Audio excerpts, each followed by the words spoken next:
발락이 발람에게 노하여 손뼉을 치며 말하되 내가 그대를 부른 것은 내 원수를 저주하라는 것이오늘 그대가 이같이 3번 그들을 축복하였도다. 그러므로 그대는 이제 그대의 곳으로 달아나라. 내가 그대를 높여 심히 존귀하게 하기로 뜻하였더니 여호와께서 그대를 막아 존귀하지 못하게 하셨도다.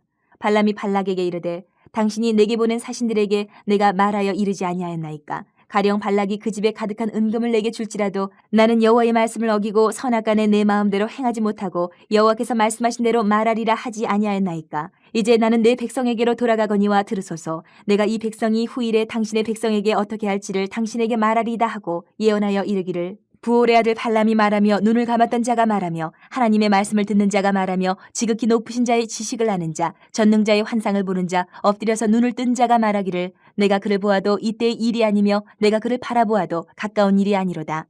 한 별이 야곱에게서 나오며 한 규가 이스라엘에게서 일어나서 모압을 이쪽에서 저쪽까지 쳐서 무찌르고 또 셋의 자식들을 다 멸하리로다.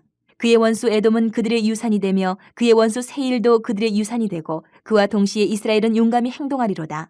주권자가 야곱에게서 나서 남은 자들을 그 성읍에서 멸절하리로다 하고 또 아멜렉을 바라보며 예언하여 이르기를 아멜렉은 민족들의 으뜸이나 그의 종말은 멸망에 이르리로다 하고 또 겐 족속을 바라보며 예언하여 이르기를 내 거처가 견고하고 내 보금자리는 바위에 있도다. 그러나 가인이 쇠약하리니 나중에는 아수르의 포로가 되리로다 하고 또 예언하여 이르기를 슬프다 하나님이 이 일을 행하시리니 그때의 살자가 누구이랴. 기띔 해변에서 배들이 와서 아수르를 학대하며 에벨을 괴롭힐 것이나 그도 멸망하리로다 하고 발람이 일어나 자기 곳으로 돌아가고 발락도 자기 길로 갔더라. 이스라엘을 향한 이 발락의 저주의 계획, 이 저주의 계획이 저주가 아니라 축복이 돼서 3번이나 선포가 됩니다. 이제 발락은 인내의 한계를 넘어선 것 같아요. 손바닥을 치면서 손뼉을 치면서 분노했다 이렇게 돼 있어요. 참다가 이제 폭발을 한 것 같아요. 특별히 우리가 어제 본문에 본 것처럼 발람의 그 3번째 예언의 마지막 부분에서 어떻게 보면 이 발락 왕에게는 그 3번째 마지막 부분이 경고처럼 들렸거나 두려웠을 수도 있을 것 같아요. 그게 뭐냐? 이스라엘을 저주하는 자는 저주받고 축복하는 자는 축복받는다. 이게 어떻게 보면 이스라엘을 너무너무 저주하고 싶은 발락에게 있어서 두려운 경고처럼 들렸을 것 같습니다. 이제 더 이상 참을 수가 없어서 손뼉을 치면서 발락은 분노하면서 발람을 돌아가라. 이제 더 이상 안 되겠다. 돌아가라. 너 필요 없다. 이렇게 말을 하는 거죠.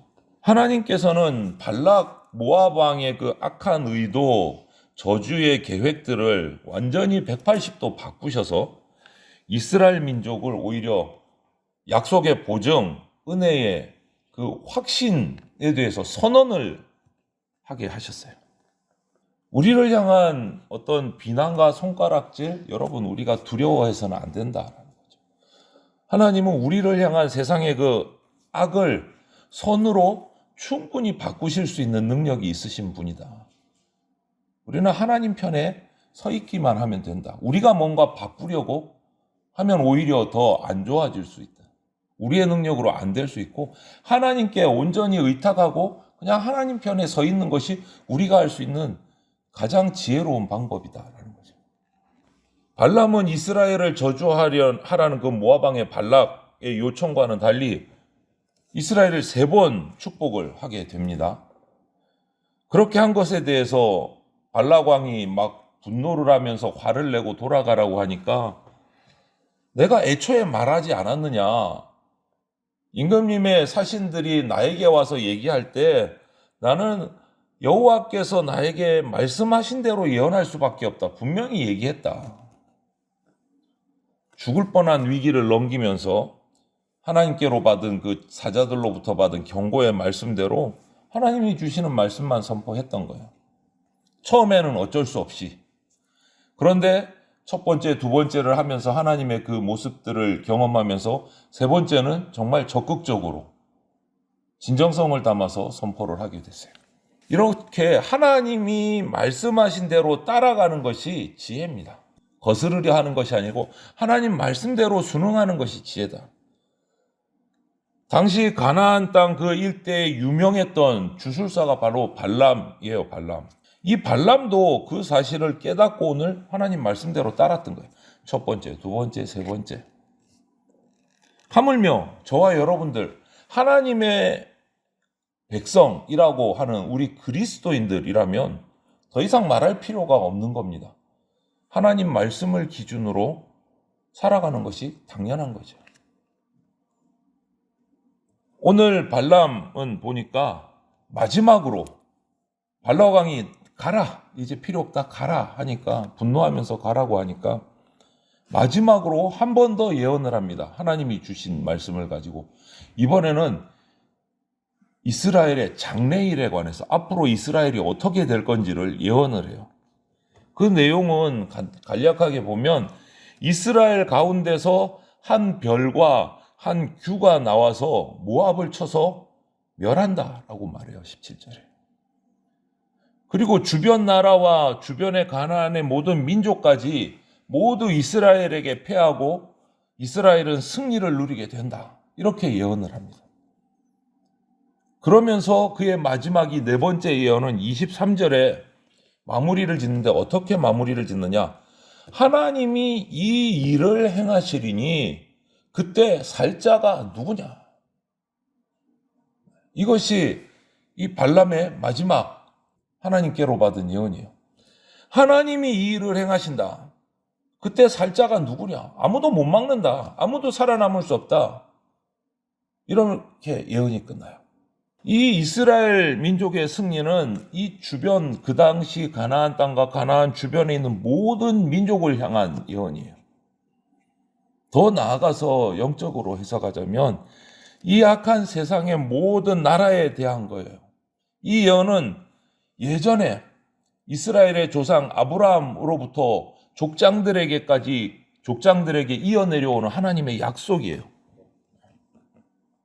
하늘의 별과 같이 바다의 모래와 같이 왕이 날 것이고 그 자손들이 번성하리라는 하나님의 약속, 족장으로부터 계속 이어내려오는 약속이 한 번 더 선포가 되는 거예요.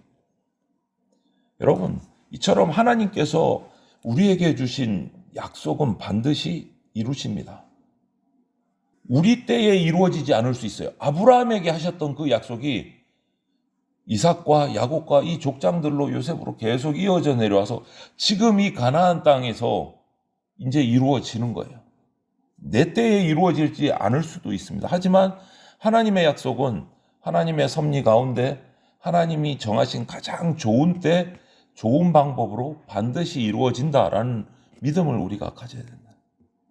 발람이 마지막으로 예언한 이 이스라엘의 승리가 한 별, 한 규에 의해서 주어질 것이다. 이렇게 예언을 했는데 이 두 단어, 한 별, 한 규는 모두 왕권을 상징하는 단어들이에요. 왕. 이스라엘의 최종적인 승리를 가져다 줄 왕, 하나님이 세우실 왕.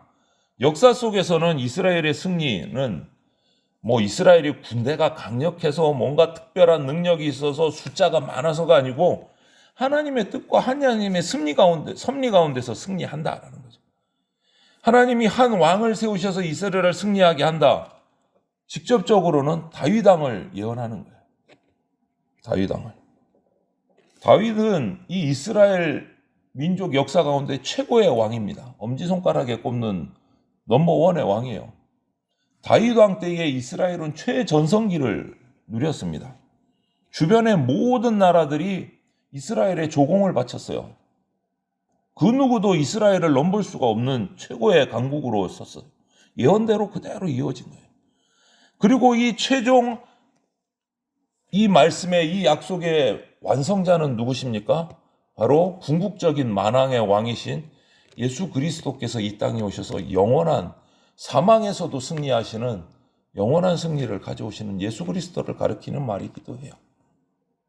여러분, 발락이 발람을 초청하는 얘기부터 지금까지 오늘까지 이 1차, 2차, 3차 마지막 네 번의 이 저주를 향한 악한 계획이 오히려 발람을 붙드셔서 사용하시는 하나님의 계획하심으로 말미암아 이스라엘에 대한 축복의 선언이 되는 것을 우리가 살펴봤어요. 그리고 장차 오실 메시아이신 예수 그리스도께서 이 땅에 승리하시고 구원의 언약을 선포하는 기회가 된다라는 것도 우리가 영적으로 바라볼 수도 있게 됐어요. 이스라엘 민족이 광야에서 방황하면서 40년 세월 동안 살아온 것을 생각해 보면 정말 하루하루가 염려고 걱정이고 근심일 거예요. 광야에서 자기의 어떤 붙어있을 땅도 없고 떠돌이 생활을 하면서 오늘은 아무도 우리를 공격하지 않으려나, 오늘은 어떤 부족함이 있고 어려움이 있으려나, 날마다 어려움 속에서 살아왔어요. 두려웠을 겁니다. 하지만 하나님은 지도자 모세를 통해서 그 사실을 계속 보호하신다는 사실, 가나안 땅에 대한 소망을 끊임없이 알려주셨어요. 그럼에도 불구하고 그 약속을 온전히 붙들지 못하고 당장 눈앞에 보이는 현실이 너무 힘드니까 가나안 앞에 가서도 가나안 민족이 두려워서 다시 도망쳐 나와서 40년을 또 방황하기도 하고 원망하기도 하고 불평하기도 하고 이렇게 지냈단 말이에요.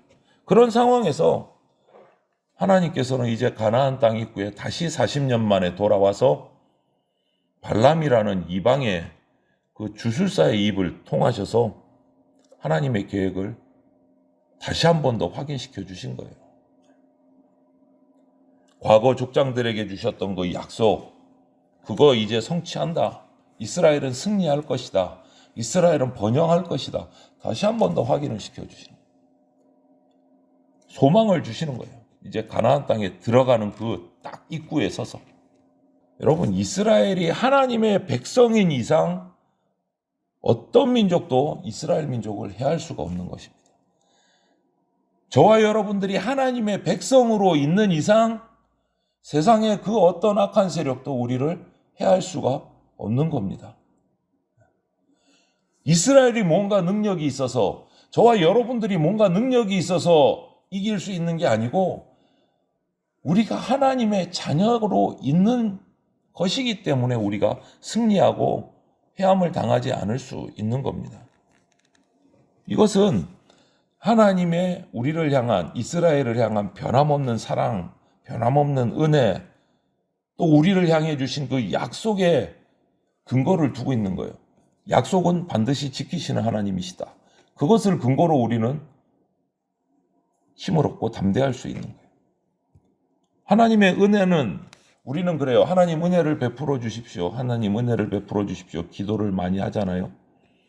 하나님의 은혜는 오늘 이스라엘이 광야 생활을 통해서 보면 하나님이 우리에게 베풀어 주시는 은혜는 이스라엘이 걸어가는 그 40년의 광야길을 정말 버스를 대절하고 아스팔트 길을 깔아가지고 비단길로 만드는 그런 은혜가 아니었어요.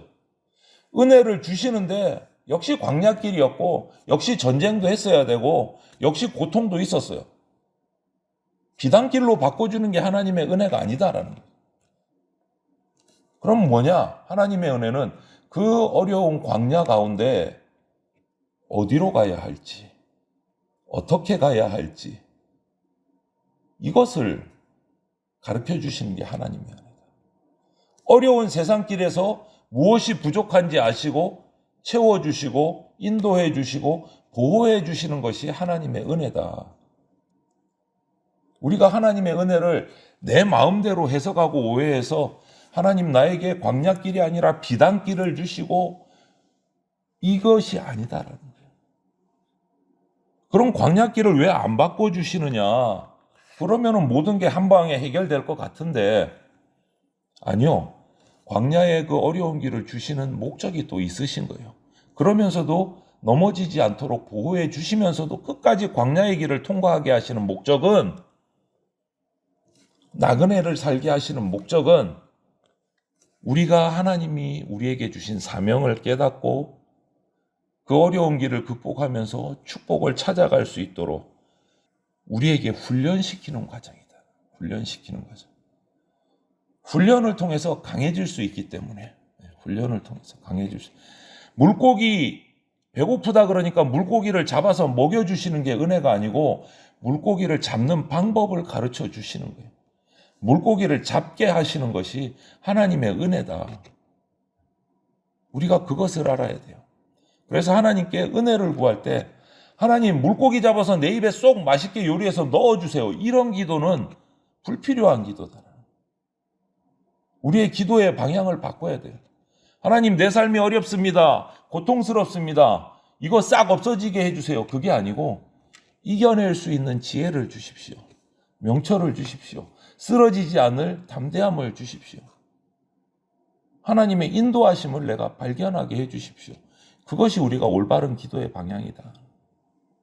그것을 하고 그 은혜를 구하면 앞날에 대한 두려움 없어지고 소망을 품을 수 있게 된다. 어떠한 어려움이 와도.